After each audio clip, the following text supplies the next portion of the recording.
깨끗하고 맑은 육신을 가지고 신랑을 만나기까지 기다렸어야 하는 자로 그날 새하얀 웨딩드레스를 입게 되는 것이에요. 그런데 신부가 너무도 복잡한 남자 관계 속에서 정리되지 못한 상황 속에서 어찌할 수 없어 그날 그곳에 서게 된다면 어떻게 소문을 듣고 옛 남자들이 찾아와서 막 사고가 나기도 하는 일들을 들으면서 신부의 자세는 뭐죠? 순결입니다. 무엇보다도 중요한 자세인 것처럼 우리들이요, 오직 신랑 되신 주님을 기다리며 그날을 기다리는 자들이라면 날마다 우리의 죄를 가지고 주님 앞으로 나아가 주님이 원하시는 삶을 살아야 합니다. 주님이 원하는 삶을 살아야 돼요. 내가 원하는 삶이 아니고 주님이 원하시는 삶. 세상 방식과는 구별된 자로 세상을 사랑하며 세상을 따라가는 자가 아닌 하늘의 법도를 어려운 어려움 속에서도 지키며 오직 그분의 명령에 순종키로 다짐한 자로 오직 주님만 섬기기로 구별된 몸에 대한 바른 태도, 그것이 순결입니다. 이 순결을 지키기 위해서는요, 하나님의 성품에 대해서 바로 알아야 합니다. 그러나 마음에 하나님 두기를 싫어하면 불가피하게 어긋난 욕망에 떨어질 수밖에 없게 되는 것입니다. 로마서 1장 28절 29절에 또한 그들이 마음에 하나님 두기를 싫어하며 하나님께서 그들을 그 상실한 마음대로 내버려 두사 합당하지 못한 일을 하게 하셨으니 무엇이 합당하지 못한 일이냐 이거예요. 불의, 추악, 탐욕, 악의가 가득한 자요, 시기, 살인, 분쟁, 사기, 악독이 가득한 자요, 수군수군하는 자요. 여러분, 우리가 순결한 삶은 하나님을 아는 만큼 순결하게 살 수 있는데 이것이 거룩한 삶이에요. 내가 순결하게 살고 싶어도 하나님을 바로 똑바로 알지 못하면 나는 거룩하게 살 수가 없어요.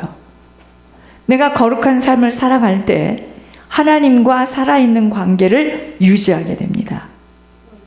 나는 이제부터 청결한 삶을 살아갈 수가 있어요. 하나님이 나를 왜 부르셨을까요? 저런 어린 아이들을 왜 태어나게 하셨을까요?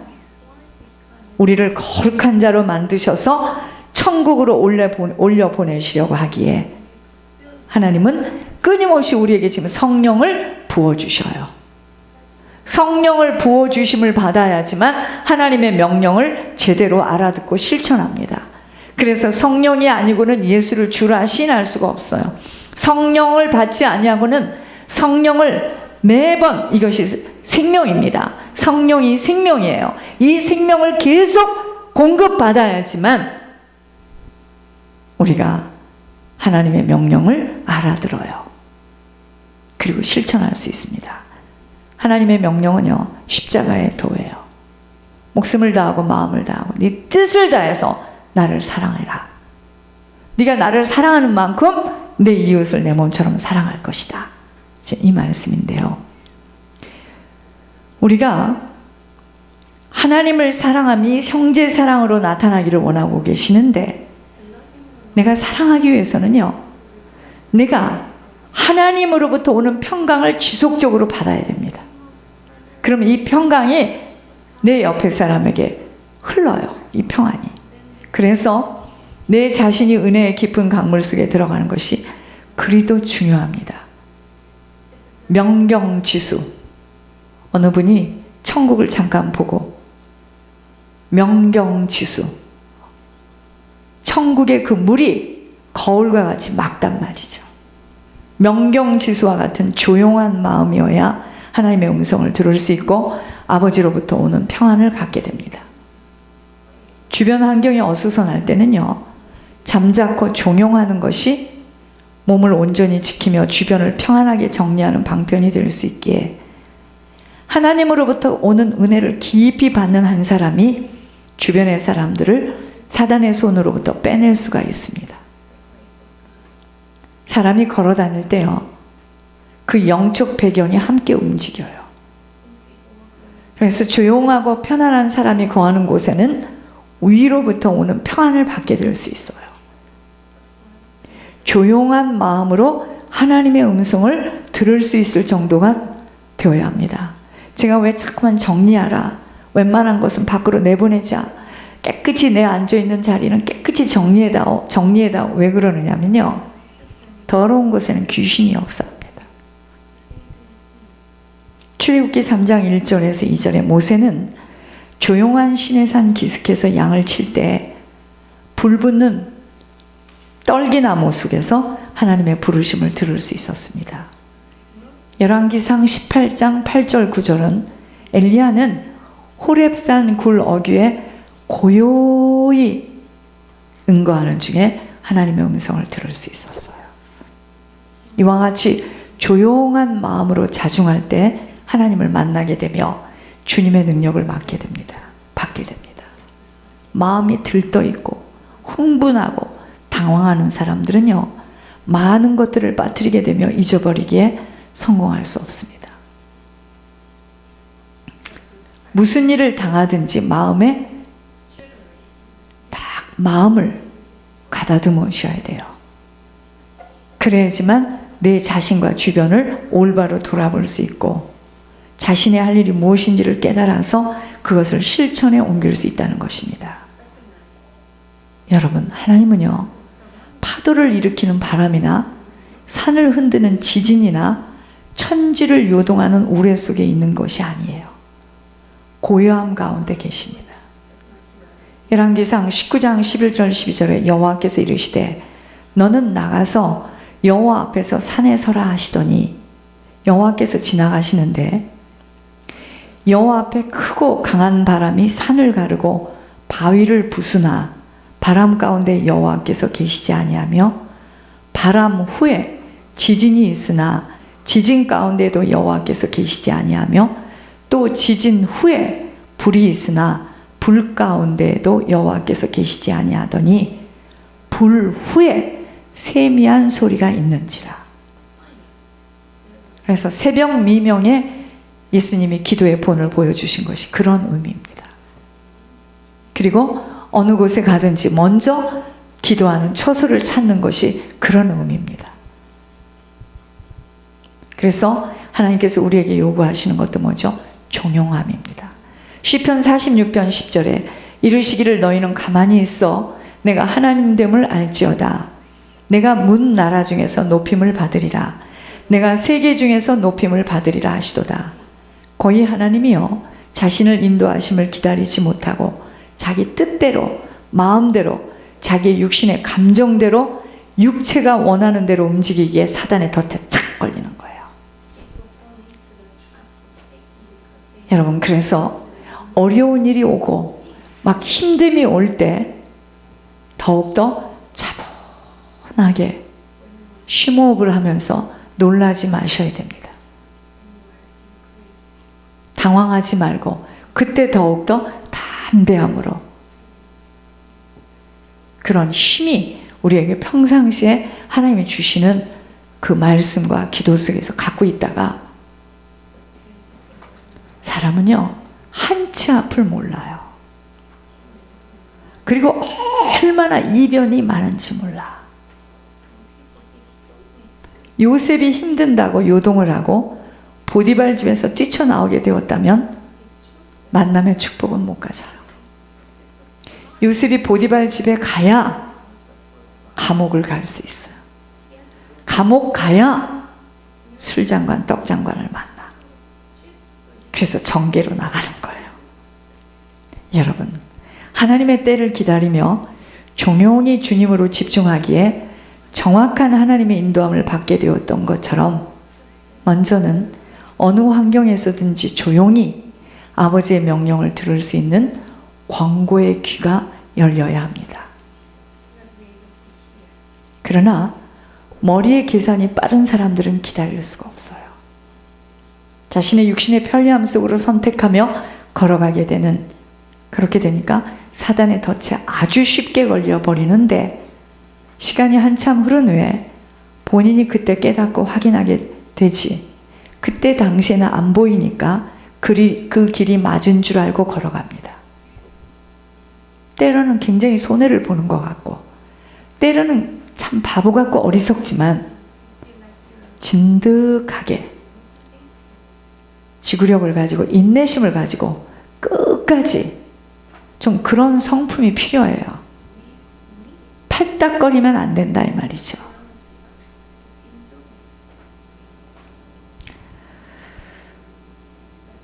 참 어리석고 우매한 대책이 없는 자입니다. 시간을 기다릴 수가 없어 자꾸 자기 육신의 편리함 속으로 선택하며 걸어가요.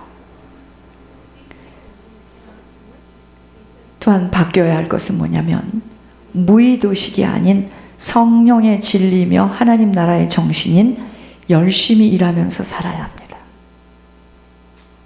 일하기 싫거든 먹지도 말라고 하셨습니다. 하나님은요, 자기 일에 힘쓰라고 하셨습니다. 하나님께서는 우리들에게 일하기를 요구하십니다. 하나님의 자녀는요, 반드시 하나님께 받은 달란트대로 일해야 합니다. 더 나아가서 내 일뿐만이 아니라 다른 사람의 일까지도 돌봐줘야 합니다. 이것이 하나님께서 원하시는 하나님의 사람들의 생활이에요. 예수 믿는 사람들이 잠옷 이런 생각을 할 수가 있어요. 아, 우린 천국 가니까 거기 가서 잘 살고 여기서는 뭐 이렇게 월페어 받으면서 대강 살다 가지. 사단에게 1000% 속은 생각입니다. 그런 생각하지 마세요.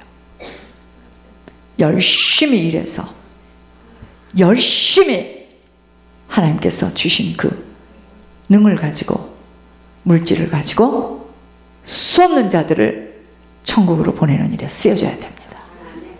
다시 말할게요. 이 육신은 썩으면 흙으로 갈 거야. 공주같이 앉아있으면 어떻고 왕자같이 앉아있으면 뭐가 어쩌다는 것입니까? 아닙니다. 열심히 일해야 돼요. 땀 흘려서 일해야 됩니다.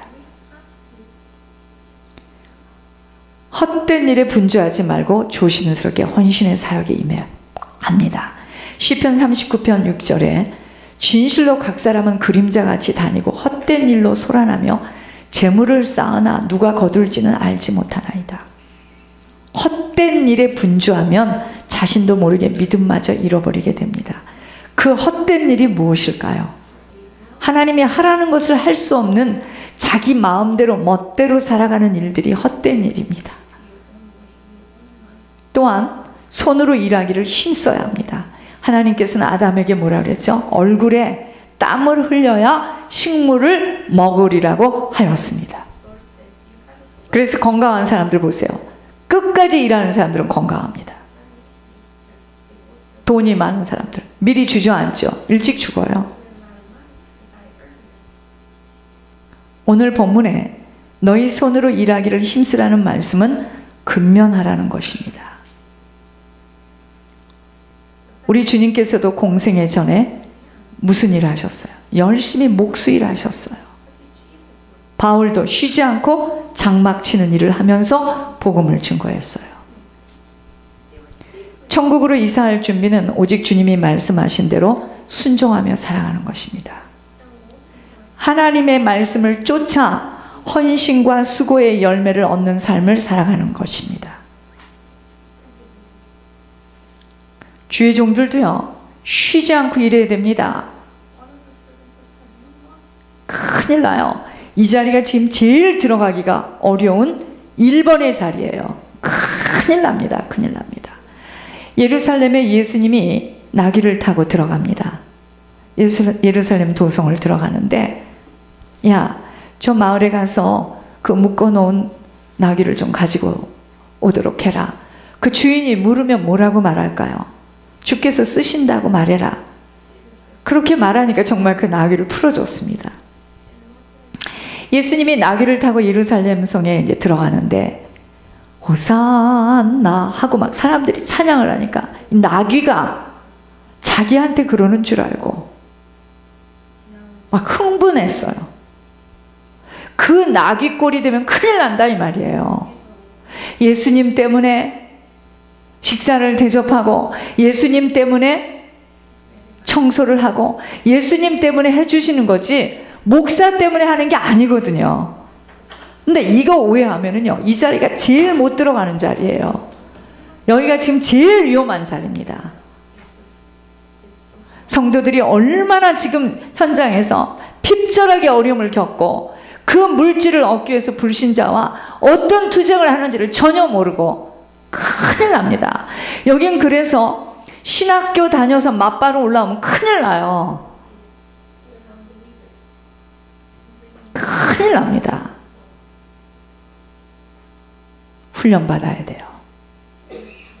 욕구 충족을 다 받으면 큰일 나요. 호호호호 불고 그냥 쓸고 딸고 그냥 강포로 쌓고 이렇게 키우면 큰일 나요. 큰일 납니다. 양 다 죽여요. 다 죽여. 끈가락지 끼고 돈 있는 사람만 보면 그 사람 좋아하고, 어렵고 힘든 사람 오면 안 쳐다보고 큰일 납니다. 훈련받고 올라와야 돼요. 저는 어제도 생각해 봤습니다. 조금 무슨 지식적인 것을 가미해 보려고 하니까 하나님 감동을 안 줘요. 제목을 확 바꾸시더라고요.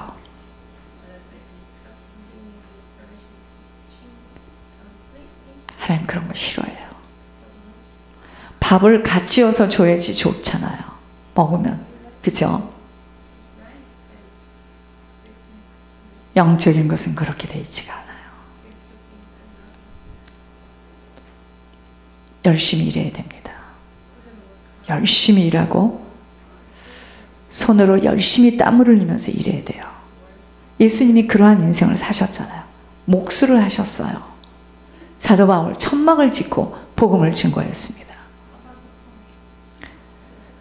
생각 속에서 자신의 육신의 안락함과 편리함 때문에 하나님의 명령에 순종할 수 없는 어리석음의 판단으로 남은 시간이 비참해지지 않도록 끊임없이 강단을 통하여 비춰주시고 있어요. 천국은요, 결단할 수 없는 만큼은 준비되지 못합니다. 땅에 것을 매여 살다가 그럭저럭 그렇게 살다가 끝나고 마는데, 문제는 우리들이 뿌려놓은 것들을 반드시 지금 한국에 나타난 그 한 인생처럼 거두게 되어진다는 겁니다.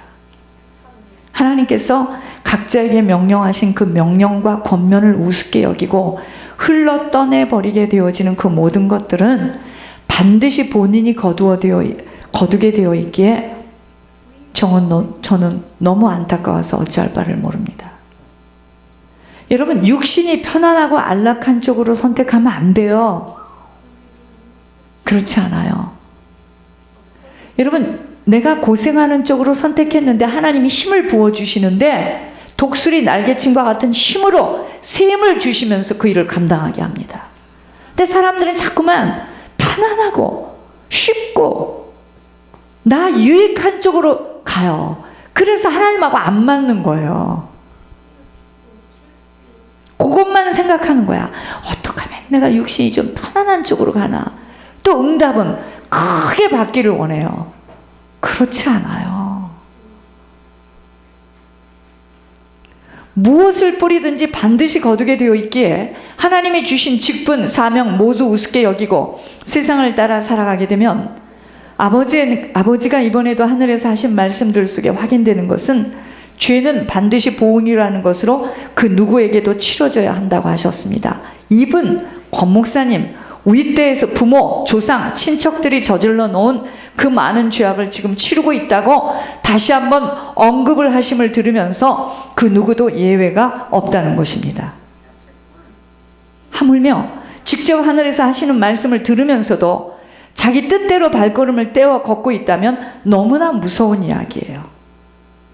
우리가 무서워할 것을 무서워할 수 있는 자가 바로 귀가 열린 생각이 하늘로 뚫려진 자입니다. 무서워할 것을 무서워해야 되는데 내 육신의 이거 유익함, 편리함, 내 노후 문제 이것 때문에 무서워한다면 어리석고 우매한 자예요. 악한 자입니다.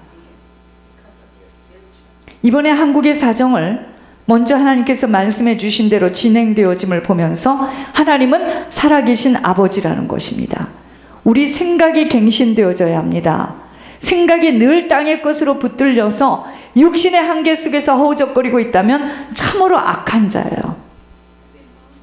눈을 뜬 한 사람으로 주변 가정의 모든 사람들이 구원을 받을 수 있는 기회를 육신의 소욕으로 잠시 살아갈 세상의 일들로 주변의 모든 사람들을 수월의 골짜기 지옥으로 떨어뜨린다면 그 한 사람은 하나님이 보실 때 가장 악하고 악한 자예요. 사단이가 우리에게 뭘 공격하는 줄 아세요? 생각입니다. 생각. 사단이가 생각을 붙들고 있어요. 생각이 갱신되지 못하면 절대로 하나님 나라는 열리지 못해요. 어떤 생각을 하고 있느냐입니다. 내가 지금 늘 생각이 무엇을 먹고 어디서 살고 무엇을 입고 나의 노후는 어떻게 되는가에 붙들린 자라면 그의 생각은 지금 사단에게 온전히 붙들려 꼼짝을 못하고 있는 상태로 하늘은 닫혀있는 감각이 마비된 자예요. 천국을 어떻게 준비할 수 있겠습니까? 단지 소리로 듣고 있는 것뿐이고 그의 영혼은 핍절해지고 있다는 것입니다. 여러분 70이 넘어도 오직 하나님 나라에 대한 소망으로 가득 차 있게 되면 육신의 한계 앞에서 무릎을 꿇지 않게 됩니다. 새 힘으로 하고자 하는 자에게 힘을 부어주시는데요, 하나님이 열어주시는 능력 속에 수없는 영혼들을 천국으로 인도할 수 있게 되어지는 축복을 얻지만 40이라 하여도 40세가 되었다 할지라도 생각 속에 늘 땅의 일을 생각한다면 자신의 환경에 지배를 받을 수밖에 없는 것, 모든 것은 자신의 생각의 결과일 뿐이에요. 나이도 환경도 능력도 아닙니다. 우리의 재산은요, 어떠한 생각을 가지고 있는가, 이것이 재산이에요. 지금 사랑의 베들교회에서는요, 세상에서는 이해할 수 없는 일들이 일어나고 있는 특수 사명을 받은 교회예요. 앞으로 무슨 일들이 우리들의 눈앞에 펼쳐질 것인지를 모두가 보게 될 것입니다. 어떤 사람은 믿음으로 먼저 보며 하늘에 온전히 투자하고 있는 자가 있는가 하면 어떤 자는 그 모든 일들이 펼쳐진 후에